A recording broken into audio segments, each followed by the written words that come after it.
Hello, everyone. Welcome back to the Greens family. Welcome back, everyone. So, as you can see, I am spending some time with my beautiful wife, and today we have a very, very important topic to talk about: how we met. So, a lot of our viewers have been asking, they have been requesting this video for some time now. They're like, we like your union, but how did you guys met? So we have never really gotten a chance to put a video together to say this is how we actually met.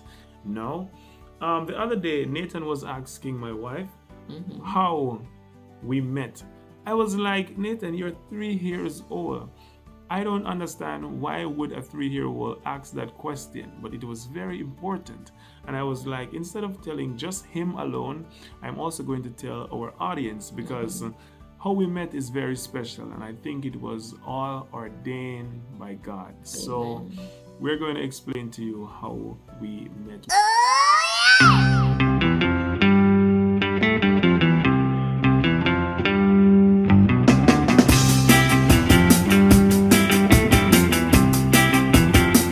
We met in 2019, and that's 6 years now, and we get married for 5 years. Yeah, almost 5 years. All right, so our anniversary is coming up in 2 months from now.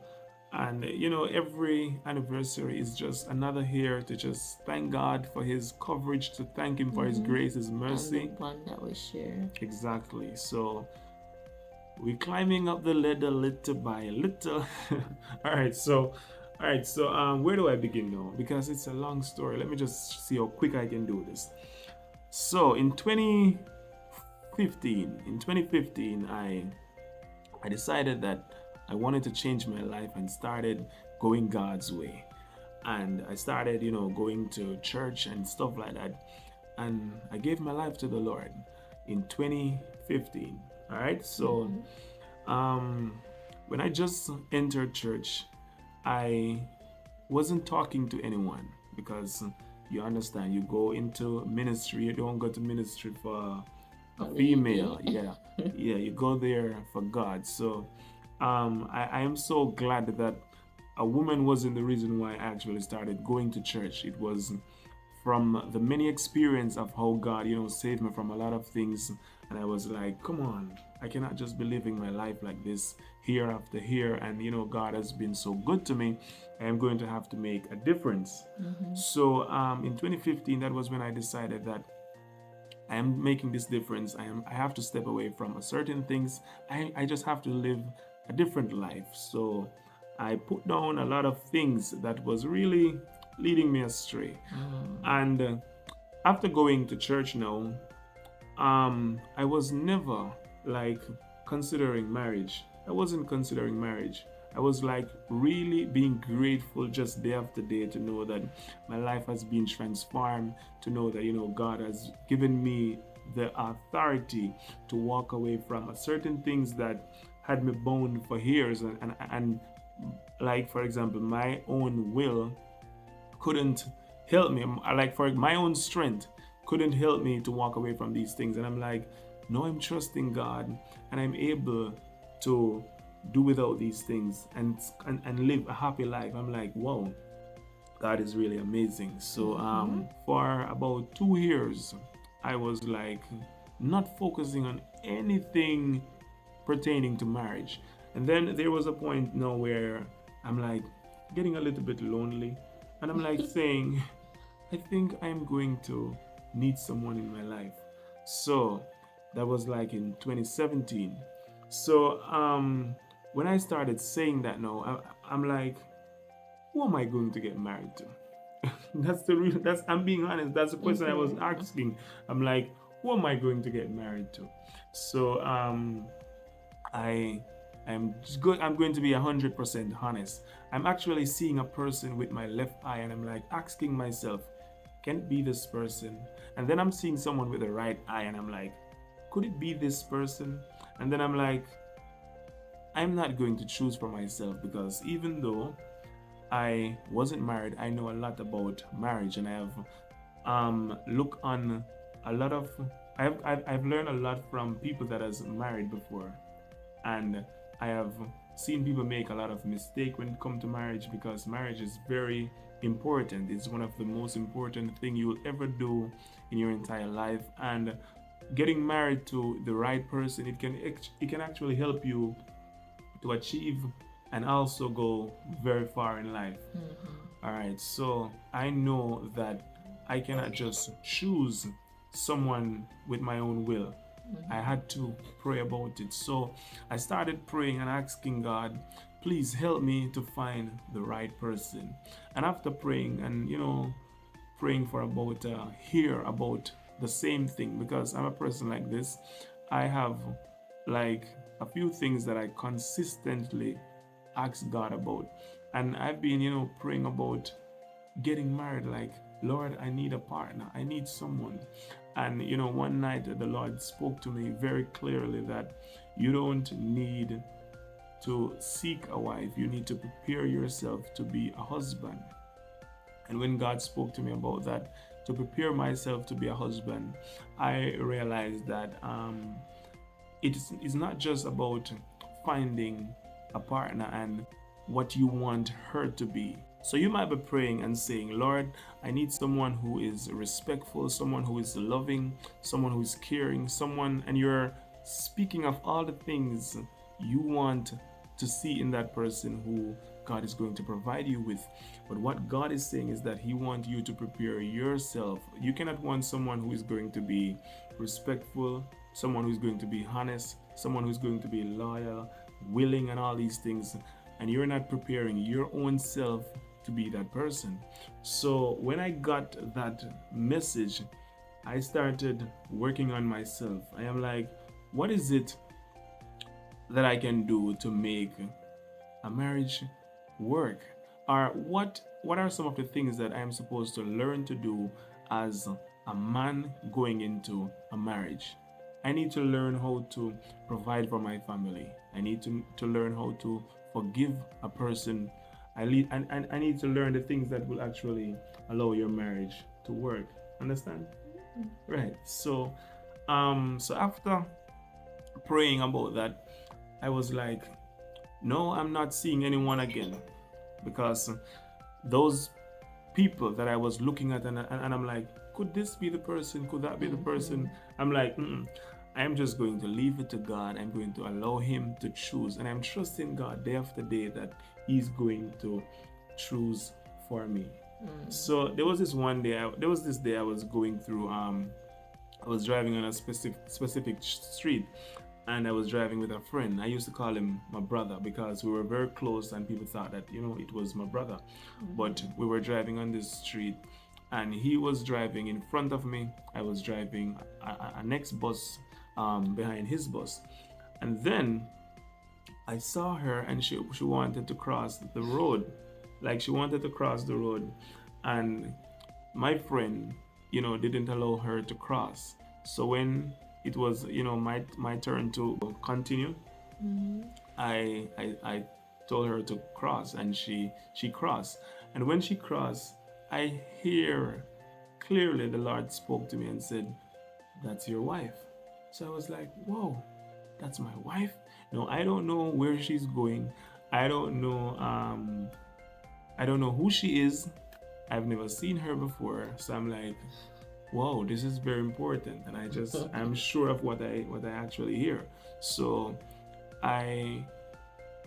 we went to a car wash, and when we stopped at the car wash, I started to tell my friend that the person who wanted to cross at the stoplight and you didn't allow her to cross, she's my wife.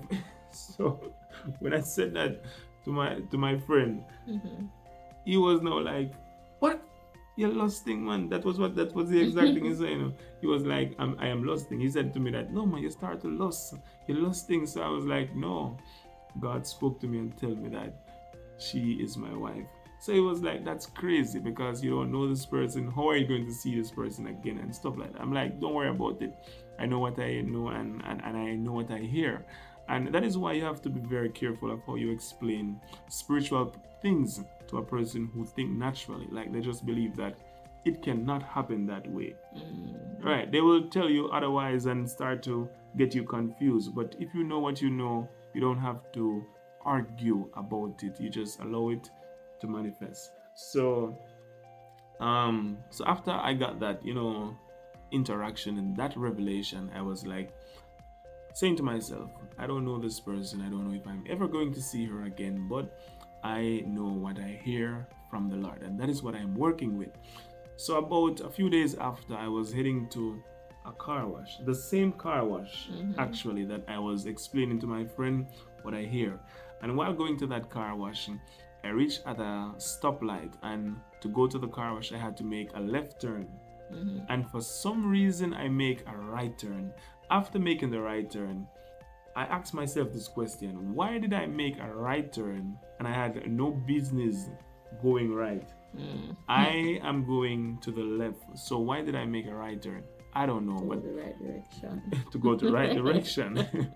So I make that right turn, and when I make that right turn, going around a few corners, I had to go through like the town to get back to where I wanted to go. So I saw her walking towards a stoplight, and then when I saw her, I hear the same voice again saying, "This is your wife." So I'm like, whoa, I'm going to have to say something. So understand, like, for example, when I started going to church, I never normally, I never, let's say never, not normally, I never, trying to get at anyone.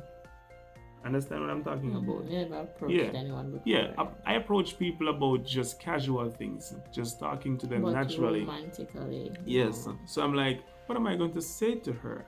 So, just driving up close to her, it's as if she just turned a little. And I said something like, what did I say exactly again? You were like, hi, beautiful. So, And I was like, maybe it was in my head, and I was like, can you say something else? Like, so I said, yes, I said something like, hi, beautiful. Yeah, yeah. Yeah. And then you were, I think I probably said it all alone, and you were like, sorry, my bad. It's just that I really wanted to get your attention, Yeah. and I didn't know what else to say. And I was like, Yeah. okay then, but I'm busy and I have somewhere to go and I'm heading home now, and I'm not really having a good day. Yeah. And you were like, I can see it on your face, Yeah. I can see it on your face that you're not having a good day. And I'm like, so you understand what I'm saying then? I have to go. Yeah. And you're like, can I have a moment of your time? And then by him doing all of that, there was a lot of traffic building up behind him because he was literally in the middle of the road. Hold on. Bear in mind that while this is happening, we're at a stoplight. And the stoplight turned green. It's time to go. I'm at the front of the light. The traffic is piling up, and people are blowing beep, beep, beep. Get out the road. And then a taxi man was saying what? This man. You remember that one with the Kano ear? I don't know if his ear was Kano, like he was. I was closer to him, so I could see him. He was a taxi man. He was like, Miss, yeah. You're so much trouble this mother cause. So much trouble this mother cause. Don't go in that direction, Don't go in that direction. And I was like, yeah. I hope him watch this video, I hope he's watching this video. So So you did tell me to meet you at a certain point, and I walked towards that point. Yeah, so you could come out of the road. And right. So like for example, I was in the road, causing traffic, causing chaos, not caring if I'm going to get a ticket because this is your wife. Exactly. Yeah. And for example, I'm not a person who will going up to women and talking to women about anything. Like for example, when I started going to church, I was very, very serious about it. Very, very serious. And as each day goes by, and to see all the things that is happening in our world, we have to continually get more serious each day. Right? I know that was what actually put more interest, that got me more interested in you, because after, we exchanged names. And when he gave me your alias, I didn't like it, so I asked for your real name, which was lovely. Yes. And then after we exchanged names and number, and you even mentioned that you're a Christian and you go to church and you're devoted. I was a bit shocked and I was like, really? Mm-hmm. But in my head, I'm like, okay, well, this is the right path. Yeah, I like this. No problem. But I'm not gonna say it to you. I was gonna say that to you. But in my head, I'm like, yeah, yeah, this is a good guy. Right. So remember, I told you that I've been praying and God spoke to me and told me that this is my wife. No, I tell God directly that He's going to have to help me out, because I'm not going to try to win someone. I've been praying night after night, day after day, fasting and praying about it. So Lord, do the job for me. So she explained to me that before I actually came to her physically, she already saw me in a vision. Right. So when I actually came to her physically, it was, God confirming to her that, right. Yeah, this is so we didn't really have to go through a long process before we got married. Yeah, we proposed like so quick because it was ordained. You proposed, not we. Putting more clarity to it. All right, okay. So I proposed to her. Probably like it was actually about 2 months after. It was 2 months after? To be exact, it would have actually been at the March after meeting in the January. I proposed like, we are going to get married. That was like it. We're going to get married. Was it like that? Like we were in a car and we're heading to another stoplight. Yeah. And you were like,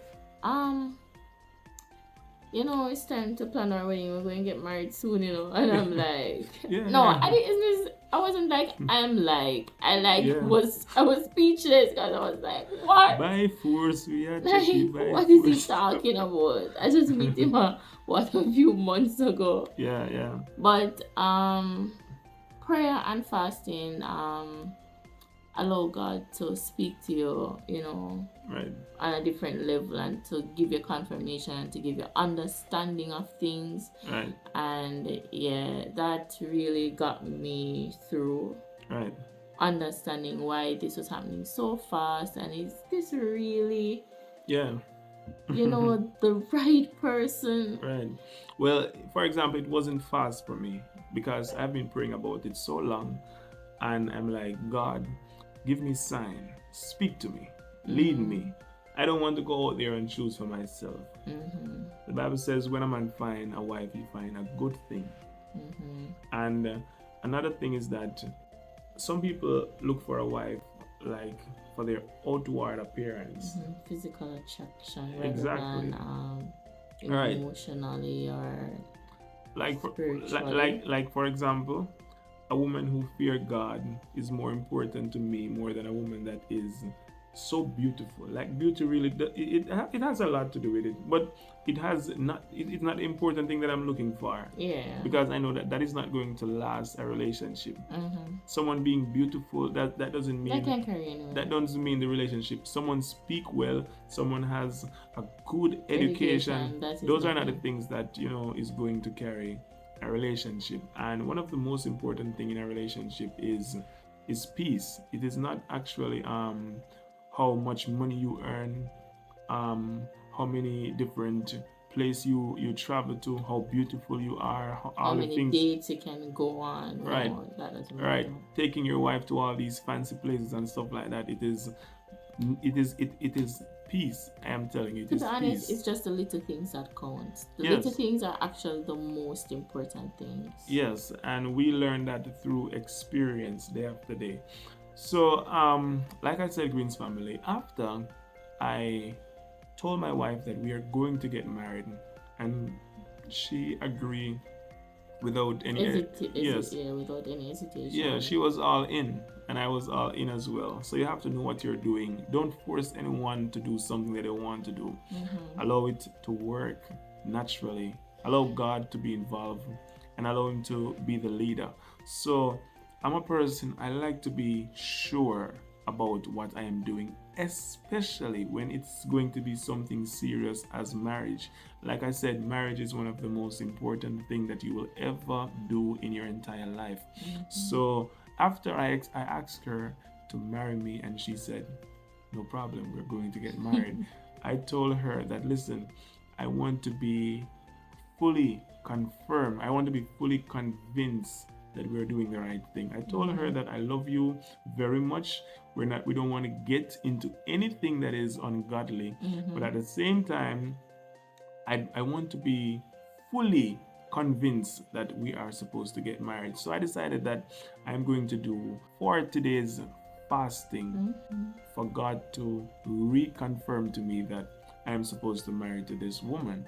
So I told her that for 40 days I'm not going to see you or speak to you.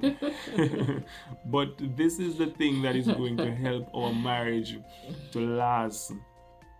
This is the thing that is going to help our marriage to last. It is very important. So it was very hard, I am telling you. I'm not going to tell you it's easy. It was not easy on my part. Yes. I was like, Jesus, when is this man going to call me? I was like, Mommy, no man, this serious. I don't hear from Jade, and I'm like, I felt a bit confused, but at the same time, I understood. And although I was not on the same level of spirituality that he was, I understood what he was doing and what was best for us in the long term. And that actually got me through those 40 days. Right. So for 40 days, I turn off the phone and I'm like, I'm not going to talk to anyone for this 40 days. I'm going to be praying about this specific mission that we are taking on, about marriage. And for 40 days, I've been praying. On the 32-day of the fast, I can remember just like yesterday, it was very clear because I was really waiting for an answer. On the 32nd day of the fast, the Lord reassured me. He said, go and get married. And it was that was what I was really waiting for, to say, yes, we are going to get married. So we got married in 2020. We got married in 2020 on the 22nd of March, and it was beautiful. It was a beautiful wedding, very small, and because of COVID. Yeah, like we wanted to invite more family members, but we had limited amount of members that could attend. It was in COVID. It was in the middle of COVID. It was like 10 people were supposed to be at the church, and I think around 5% from your family. A few person from your family who was really close to you. Okay, and also a few person from my three. Right. Yeah. Right.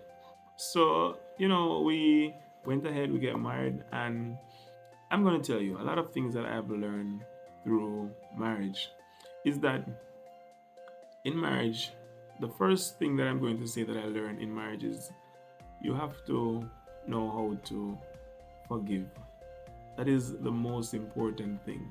You have to know how to forgive, and once you know how to forgive someone, you will find peace in your marriage, because no one is perfect, and you just got married to someone. You are going to do things that the person doesn't like. You're going to say things that the person doesn't like. Mistakes are going to be made, but it is when you can stand up and say, I'm sorry, let's get past this. Let's move on. I was wrong. No, I'm just adding to what you're saying. Okay. No, I'm saying like when you can see to yourself and be the bigger person and say, okay, I did this wrong. When you can tell yourself that you're actually wrong, and you can, look past that and move on. So, in a few months from now, we're going to be celebrating our 5th year of anniversary. And I am telling you that I know that it is only by the grace of God that we continue to overcome each year. And as each year goes by, not only does our bond get stronger, but we decide to trust God more, even more, because we realize that He is able to do all things. He's able to do all things. And I must say to my wife that, from the very first day we actually got married, I've never felt like, this was a wrong thing to do. In marriage, you're definitely going to face challenges as you go along the way. You're not just going to have a smooth trip. So explain to me one of the things that you have learn or experience since marriage? Right. I believe that respect is the foremost. Like it's the biggest thing. Most definitely. I also think that if you have an argument or there is some kind of misunderstanding, going to your bed in chaos will not fix that. You have Right. to reach an understanding before you just close your eyes or take a risk. Right. You have to fix the situation so that tomorrow will be a brighter day. Right. So Yeah, that's so important, because one of the things is I like to pray with a free spirit. For example, if I know that I have this offense against you, I don't want to, like, praying is not going to feel real. It's as if I'm going to be praying with a heavy heart, and you want to go before God with a free spirit. So your mind is not, distracted by the things of this world or the obstacles that you're currently going through. So you're coming to God with a free spirit. So if you have to forgive before pray, let's do that then. So like what you just said, it is connecting to the scripture that says, don't let the sun go down on your wrath. So meaning that you're going to go through issues. The Bible says, get angry but sin not. So you're going to have challenges and obstacles, but get rid of them as fast as possible. Fix it. Because the longer you guys try to hold on to your offenses, that's just malice right there. Right. So for example, we will have disagreement. Right now, like this moment, and 2 minutes after this we're talking about something else, and we're not focusing on the disagreement that we have. So we're not just going to be she's not going to do something today, like for example, what is it, I don't know what wrong thing you do. Let me not really know wrong thing we really do. So I'm try to ask you. I don't think I do anything that's really wrong. Maybe I may raise my voice. All right, let's say you raise your voice then. Let's say you raise your voice then, and I say to her that try to control, your voice, tempo. right, or your tempo, whatever. We're not going to be talking about that same topic today, tomorrow, the other day. So that is some of the things you have to learn how to forgive and to forget. Stop, bringing up that same thing and stuff like that. And I'm a person who I don't like to go to funeral and say good things about people. I like to tell people in front of their face that I appreciate you for this. Right? So let me explain to you. There was a point where I couldn't afford much, and I was able to, help my family financially, like, for and stuff like that. Right, but to do things out of the ordinary, I'm not really able to do that. And there was a point when my wife, she wanted actually a phone. Her phone was ruined, and she was working at this place, and the pay wasn't too high, but she wanted a phone. And for 6 whole months, there wasn't a time where we have an argument over it. Like she wasn't like, constantly just nagging me and say, you need to do this, you need to do that, you're not good enough, you're not making enough money and stuff like that.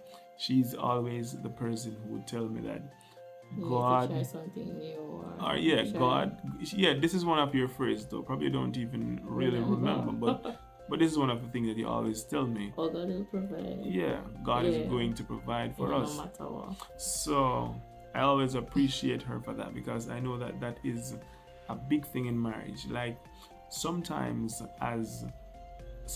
ladies tend to show love to their husband when they're able to do certain things. So for example, if I'm not able to take my wife to the best hotel, to the best dinner and stuff like that, she still present herself as a loving wife. I don't have to beg her to do things. She doesn't say, okay, I'm going to do this less because you're not able to do this for me. So it's not as if she's selling herself.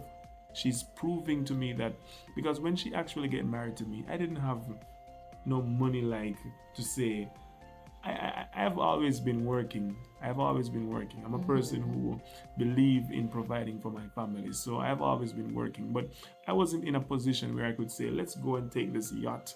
Let's go to the small island and stuff like that. And she was still attracted to me. And she Mm-hmm. showed me that she is genuine and she is pretty much Loyal. involved with her full self. So she's not just putting in one foot in and one foot out. Mm-hmm. So she's showing her commitment and she is being, respectful, humble, kind, and all these things. And it was everything that I ever prayed for. So every time I have to say, Lord, I thank you that I trusted you, I waited on you, because now I realized that those 2 3 years when I was praying and waiting for God to provide a wife in my life, I realized that if I had rushed and Mm-hmm. quickly take on someone who I think that this is the person, Mm-hmm. I would have never been experiencing the love that I'm experiencing between my wife. Mm-hmm. The Because growth. right, because no matter what obstacles we face, the Lord will make a way for us to get Mm-hmm. past that and move to our next level. So I hope our little story have blessed you in some way, and it's also Encourage you. encourage you that it's possible. It's possible for you to have a marriage that you can enjoy, and also a marriage that will not just be um, clouded by the happenings in your life. So many of times we have so many things to get done, but we still desire to be grateful, to be thankful, to continue trusting God, to continue praying for each other. A lot of testimony, Greens family, throughout our marriage, a lot of areas, where God has done so many things for us. And, to see that there are many times when we were unable to do certain things, and, God really shows us that He is still able to do all things. So Mm-hmm. that was just a little story on how we met and how we got married. Until next time. See you again.